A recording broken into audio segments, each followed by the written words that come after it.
আমি একজন সাধারণ মানুষ হিসেবে আমি বিয়ে করেছি এবং আই এম ভেরি হ্যাপি। বাংলাদেশের জনপ্রিয় গায়ক তাহসান খান নিজেই বললেন, আমরা এখন একসাথে নেই। কিন্তু কেন হঠাৎ এই বিচ্ছেদ? বিয়ের 1 বছরের মধ্যেই কি এমন হলো? চলুন জেনে নিই। এভাবে রোজা আহমেদকে তাহসান খান বিয়ের প্রপোজাল দিয়েছিলেন এবং রোজা সেটা একসেপ্ট করেছিলেন। কিন্তু এত ভালোবাসার বিয়ে কিভাবে বিচ্ছেদে পরিণত হলো? সম্প্রতি তাহসান খান গণমাধ্যমে নিশ্চিত করেছেন যে তিনি ও তার স্ত্রী রোজা আহমেদ বর্তমানে একসাথে নেই। তারা কয়েক মাস ধরেই আলাদা থাকছেন। এখানে সবচেয়ে গুরুত্বপূর্ণ বিষয় হলো তাহসান বিচ্ছেদের কারণ প্রকাশ করেননি। তাহসান খান ও রোজা আহমেদের বিয়ে হয় 4 জানুয়ারি 2025 সালে। তাদের বিয়েটি ছিল ব্যক্তিগত পরিসরে, যেখানে খুব কম মানুষ উপস্থিত ছিলেন। রোজা আহমেদ শোবিজের কেউ নন, তিনি একজন পেশাদার মেকআপ আর্টিস্ট এবং উদ্যোক্তা। তাহসান খান বাংলাদেশের একজন সুপরিচিত গায়ক ও অভিনেতা। তিনি ঢাকায় পড়াশোনা শেষ করে সঙ্গীত ও অভিনয় দুই ক্ষেত্রেই জনপ্রিয়তা পান।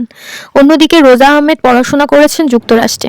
তিনি যুক্তরাষ্ট্রের নিউ ইয়র্কে মেকআপ ও বিউটি সম্পর্কিত প্রশিক্ষণ ও শিক্ষা নেন এবং সেখান থেকে পেশাদার মেকআপ আর্টিস্ট হিসেবে কাজ শুরু করেন। সরাসরি সংবাদ মাধ্যমকে তিনি বলেন, খবরটি সত্য, আমরা অনেকদিন ধরে আলাদা থাকছি।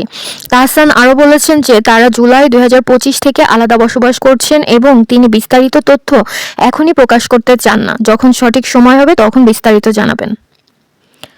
তাহসান বলেন, তিনি নিজের ব্যক্তিগত জীবনটি সাধারণত প্রকাশ্যে আলোচনা করতে চান না, কিন্তু নানা জায়গায় ভুল বা ভ্রান্তিকর খবর ছড়ানোর কারণে বিষয়টি পরিষ্কার করতে বাধ্য হয়েছেন। বিচ্ছেদের সম্পর্কে রোজা আহমেদ এখনও কোনো কথা বা মন্তব্য প্রকাশ করেননি, তবে তার সোশ্যাল মিডিয়ার সবগুলো অ্যাকাউন্টে স্টিল নাও তাহসান খানের প্রতিটি ছবি এবং ভালো লাগার মুহূর্ত শেয়ার করেছেন। রোজা আহমেদ বরিশালে পড়াশোনা করেছেন এবং তার জন্মস্থান বরিশালে। উপরের ছবিতে দেখতে পাচ্ছেন রোজা আহমেদের ছোট ভাই এবং তার মাকে। এর আগে তাহসান ও মিথিলার বিয়ে হয়েছিল 2006 সালের 3 আগস্ট। তাদের ঘরে একমাত্র মেয়ে আয়রা তেহরিম খান। মেয়েটি 2013 সালে 30 জুলাই জন্মগ্রহণ করেন, তাই 2026 সালে তার বয়স হবে আনুমানিক 12 থেকে 13 বছর। মিথিলা ও সৃজিত মুখোপাধ্যায় 6 ডিসেম্বর 2019-এ বিয়ে করেন। বিয়ের অনুষ্ঠানটি ভারতের কলকাতা শহরে সৃজিতের দক্ষিণ কলকাতার ফ্ল্যাটে একটি ঘরোয়া রেজিস্ট্রি ম্যারেজ হিসেবে সম্পন্ন হয়। সেখানে কেবল ঘনিষ্ঠ বন্ধু ও পরিবারের সদস্যরা উপস্থিত ছিলেন। বিয়ের পরে তারা জেনেভা, সুইজারল্যান্ডের একটি ছোট হানিমুন করেন। এরপরে যে যার মতো বর্তমানে দেখা যায়। অনেক দিন থেকেই তাদেরকে আলাদা দেখা যায় বেশিরভাগ শোতে। সৃজিত, মিথিলা এবং তাহসান, রোজা এদেরকে নিয়ে নানা গুঞ্জন শোনা গেলেও আমরা কিন্তু বিশ্বস্ত তথ্যের উপরেই ফোকাস করছি। আপনি ভাবছেন এত পরিচিত দুজনের সম্পর্ক এত দ্রুত ভেঙে গেল? এটি আমাদের মনে করিয়ে দেয় সেলিব্রিটির জীবনেও অনেকটা আমাদের মতোই জটিল এবং ব্যক্তিগত। এখনও তারা যে যার মতো নিজস্ব জীবন ও ক্যারিয়ারে মনোযোগ দিয়েছেন।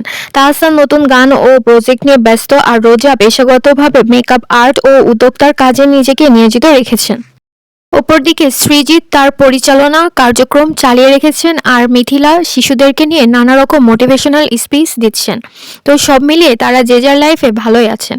জীবনের পথে 4টি নাম সৃজিত, মিথিলা, রোজা ও তাহসান। তাদের নিজস্ব যাত্রা, সংগ্রাম ও স্বপ্ন আমাদের মনে করিয়ে দেয় সত্যি প্রত্যেকের জীবন নিজস্ব গল্প, এবং এগিয়ে চলা ও নিজের পথ খোঁজা হলো সবচেয়ে বড় শিক্ষা। আপনি কি মনে করছেন সেটা কমেন্ট করে জানাবেন অবশ্যই। Thank you.